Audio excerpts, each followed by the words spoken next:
Donc voilà, donc je suis arrivé, j'avais déjà mon travail, et pas de logement, mais quelque chose où je pouvais dormir en attendant.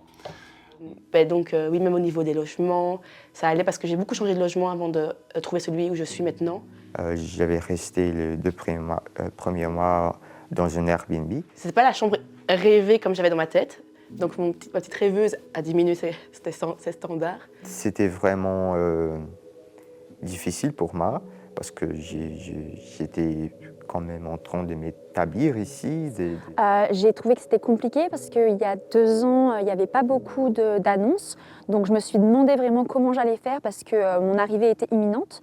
Donc j'ai envoyé un message à l'association franco-yukonaise pour savoir un peu comment j'allais faire.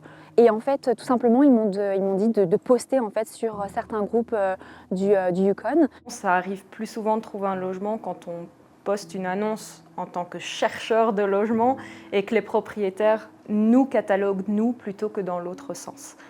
Et puis quand on arrive, on n'a pas forcément tout de suite un emploi qui permet d'accéder à des logements qui ont une qualité qu'on recherche. Et souvent, on se contente de moins bon que ce qu'on voudrait parce que financièrement, on n'a pas le choix ou parce qu'on n'a pas nécessairement la connaissance ou le bouche à oreille qui font qu'on a accès directement à un logement idéal.